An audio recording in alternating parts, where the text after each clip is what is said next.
नमस्कार जोहार, मैं चुनचुन कुमार। स्वागत है झारखंडी हिंदी न्यूज पर। तो चलिए जानते हैं दिन भर की सभी महत्वपूर्ण खबरों को। आज की पहली और बड़ी खबर, कोरोना मृतकों के आश्रितों को 25,000 की मदद देगी हेमंत सोरेन सरकार। इन लोगों को नहीं मिलेगा फायदा। राज्य में कोरोना संक्रमण से मारे गए सामान्य लोगों के आश्रितों को सरकार 25,000 रुपए की मदद देगी। सरकार की ओर से इसकी तैयारी कर ली गई है। स्वास्थ्य विभाग ने इसका प्रस्ताव तैयार कर वित्त विभाग को भेजा है। स्वास्थ्य विभाग के अपर मुख्य सचिव अरुण कुमार सिंह ने बताया कि कोरोना से मारे गए वैसे लोग जो सरकारी सेवक नहीं है और साथ ही जिन लोगों को बीमा का लाभ नहीं मिल रहा है, उन्हें ही यह लाभ मिलेगा। राज्य में कितने लोग को इस योजना का लाभ मिल सकेगा और इस पर कितनी राशि खर्च होगी, इसके आकलन की जिम्मेवारी राष्ट्रीय स्वास्थ्य मिशन के अभियान निदेशक रविशंकर शुक्ला को दी गई है। अगली बड़ी खबर, पुलिस ने साहिबगंज कोर्ट में समर्पित किया आरोप पत्र। आत्महत्या के लिए दरोगा कनौजिया जिम्मेदार। महिला थाना प्रभारी रूपा तिर्की आत्महत्या प्रकरण में पुलिस ने चार्जशीट अदालत में पेश कर दी है। अब तक के अनुसंधान में पता चला है कि उनके पुलिस अधिकारी शिव कुमार कनौजिया की प्रताड़ना से ही तंग आकर जान दे दी। इसके बाद के अनुसंधान में मिले तथ्यों के बाद पूरक आरोप पत्र पेश किया जाएगा। दूसरी तरफ रूपा के स्वजन पुलिस की जाँच से संतुष्ट नहीं है। वह पूरे मामले की CBI से जाँच कराने की मांग कर रहे हैं। इसके लिए झारखण्ड की राजधानी रांची में धरना प्रदर्शन भी हो चुके हैं। रूपा मूल रूप से रांची की रहने वाली थी।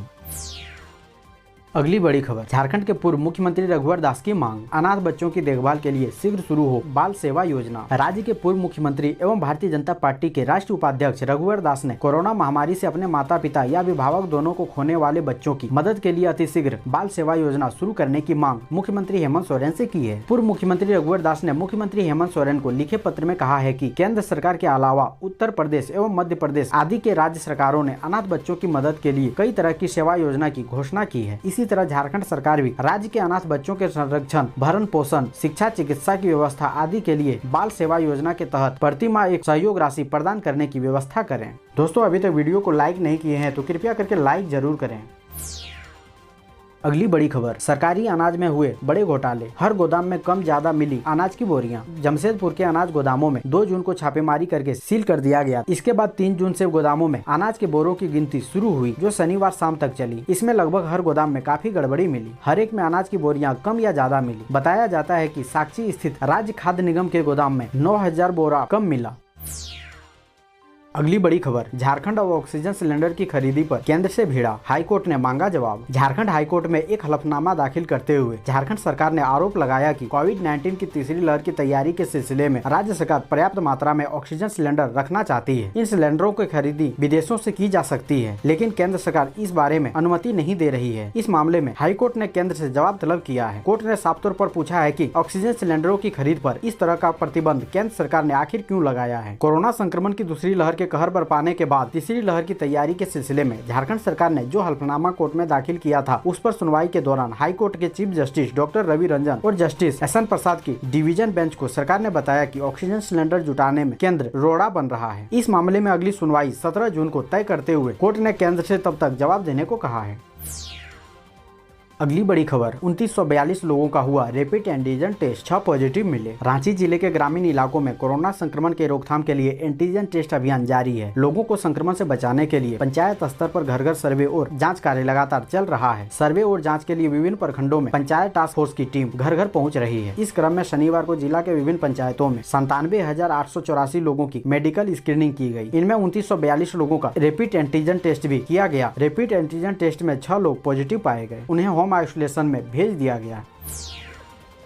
अगली बड़ी खबर, कोविड से मौत पर जुस्को कर्मचारियों को भी मिलेगा फैमिली बेनिफिट स्कीम का लाभ। ये रही पूरी जानकारी। Tata steel utility and infrastructure services limited में कोविड-19 संक्रमण से यदि किसी कर्मचारी की मौत होती है तो उनके आश्रितों को टाटा स्टील की तर्ज पर फैमिली बेनिफिट स्कीम का लाभ मिलेगा। जुस्को कंपनी टाटा स्टील के ही 100% सब्सिडियरी कंपनी है। जुस्को में कार्यरत हर एक कर्मचारी को टाटा स्टील के ही तर्ज पर सभी तरह की सुविधाएं व भत्ते मिलते हैं। टाटा स्टील पहले ही अपने कर्मचारियों के लिए घोषणा कर चुकी है कि यदि उनके फ्रंटलाइन कर्मचारियों को कोविड-19 से मौत होती है तो उन्हें एम्प्लॉय फैमिली बेनिफिट स्कीम का लाभ मिलेगा, जबकि सामान्य कर्मचारियों की मौत पर वे फैमिली बेनिफिट स्कीम के हकदार होंगे। अगली बड़ी खबर, 3 बच्चों को छोड़ भतीजे संग उड़नछू हो गई चाची, पकड़ी गई तो लगाया यह गंदा आरोप। प्यार अंधा होता है, कब कहां और किससे हो जाए कहना मुश्किल है। प्यार का भूत जब दिल और दिमाग पर चढ़ता है तो कई लोग नैतिकता को भी ताक पर रख देते हैं। इससे घर परिवार और समाज में किरकिरी भी होती है। अब झारखंड के गोड्डा जिले के महरमा प्रखंड से एक ऐसी लव स्टोरी सामने आई है जिसमें चाची ने भतीजे के साथ मिलकर प्रतिष्ठा का गुलगुपाड़ा कर दिया। पहले तो भतीजों को लेकर फरार हो गयी, पकड़ी गयी तो पति को छोड़ भतीजे के साथ शादी करने के लिए अड़ गयी। समाज और परिवार के दबाव में जब भतीजा शादी के लिए तैयार नहीं हुआ तो चाची भड़क गई। भतीजे ने यौन शोषण की प्राथमिकी दर्ज करा दी। महरमा प्रखंड अंतर्गत बाजितपुर गांव के करीब 25 वर्षीय युवक चंदन कुमार का 35 वर्षीय अपनी सगी चाची जो 3 बच्चे की मां है उनके साथ कुछ दिनों से प्रेम प्रसंग चल रहा था। इसी क्रम में बीते करीब 1 सप्ताह पूर्व दोनों घर से फरार हो गए। महिला के पति ने स्थानीय थाना में आवेदन सौंपकर भतीजे के खिलाफ कार्रवाई की मांग की है। अगली बड़ी खबर, हफीजुल हसन ने कहा अल्पसंख्यक छात्रों को IAS की तैयारी कराने के लिए सरकार ने की है फंड की व्यवस्था। अल्पसंख्यक छात्रों को IAS की तैयारी कराने के लिए अब हेमंत सरकार फंड देगी। हज हाउस में परीक्षा की तैयारी के लिए खास कोचिंग क्लास चलाई जाएगी। उक्त बातें झारखंड के अल्पसंख्यक कल्याण मंत्री हफीजुल हसन ने शनिवार को गिरिडीह में कही। वे रांची से मधुपुर जाने के क्रम में कुछ देर के लिए सर्किट हाउस में रुके थे, जहाँ मंत्री का स्वागत झामुमो जिला अध्यक्ष संजय सिंह, अजित कुमार पप्पू, इरशाद अहमद वारिस, शहनाज अंसारी, अभय सिंह समेत अन्य कार्यकर्ताओं ने भव्य स्वागत किया। मंत्री ने कहा कि अल्पसंख्यक छात्रों को IAS की तैयारी कराने की योजना हेमंत सरकार ने तैयार की थी। इसके लिए 50 लाख के फंड की स्वीकृति मिल चुकी है। वहीं झारखंड के धार्मिक और पर्यटन स्थलों के विकास के लिए 200 करोड़ के बजट की स्वीकृति दी गई है, जिसमें बाबा बैद्यनाथ धाम देवघर, रजरप्पा, पतरातू समेत अन्य धार्मिक स्थलों और पर्यावरण स्थलों का विकास किया जाएगा।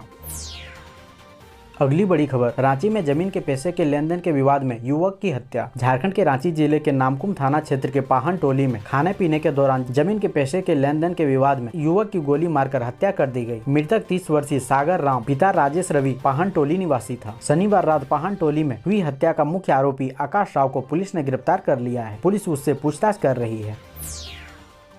अगली बड़ी खबर, झारखंड हाई कोर्ट छठी JPSC के रिजल्ट को चुनौती देने वाली 16 याचिकाओं पर इस दिन सुनाएगा फैसला। झारखंड लोक सेवा आयोग द्वारा आयोजित छठी संयुक्त सिविल सेवा प्रतियोगिता परीक्षा के रिजल्ट को चुनौती देने वाली विभिन्न याचिकाओं पर 7 जून को फैसला सुनाया जाएगा। झारखंड हाई कोर्ट के जस्टिस संजय कुमार द्विवेदी की अदालत फैसला सुनाएगी। 11 फरवरी 2021 को अदालत ने सुनवाई पूरी होने के बाद फैसला सुरक्षित रख लिया था। 16 विभिन्न याचिकाओं पर अदालत द्वारा 3 फरवरी से लगातार सुनवाई की जा रही थी। राज्य सरकार की ओर से महाधिवक्ता राजीव रंजन व JPSC की ओर से अधिवक्ता संजय पिपरवाल ने पक्ष रखा था। उन्होंने प्रार्थी की दलील का विरोध करते हुए अदालत को बताया था कि JPSC ने विज्ञापन की शर्तों के अनुरूप छठी सिविल सेवा परीक्षा का रिजल्ट जारी किया था। इस रिजल्ट के आधार पर 326 उम्मीदवारों को सफल घोषित किया गया। रिजल्ट प्रकाशित होने के बाद नियुक्ति के लिए राज्य सरकार को अनुशंसा भेजी गयी। वहीं प्रार्थियों का कहना है कि छठी JPSC के रिजल्ट में काफी गड़बड़ियां हैं। क्वालिफाइंग पेपर का अंक जोड़कर JPSC ने फाइनल रिजल्ट जारी किया, जो गलत है।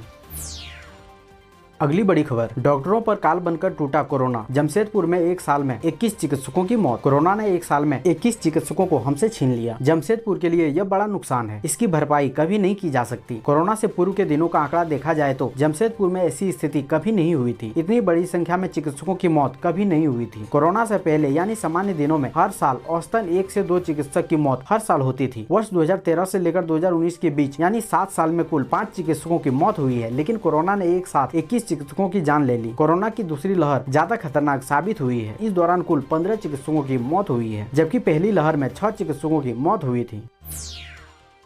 अगली बड़ी खबर, JEE मेन, नीट और संयुक्त प्रवेश परीक्षा पर सस्पेंस बरकरार, जल्द हो सकती है बैठक। अगस्त में इंजीनियरिंग प्रवेश परीक्षा JEE मेन के शेष 2 संस्करण और मेडिकल प्रवेश परीक्षा नीट तथा केंद्रीय विश्वविद्यालय के लिए संयुक्त प्रवेश परीक्षा के आयोजन पर निर्णय लेने के लिए शिक्षा मंत्रालय जल्द ही स्थिति की समीक्षा करेंगे। बताया जा रहा है कि जी मेन के लंबित संस्करणों के शेड्यूल पर फैसला करने के लिए जल्द ही एक समीक्षा बैठक आयोजित करने की संभावना है।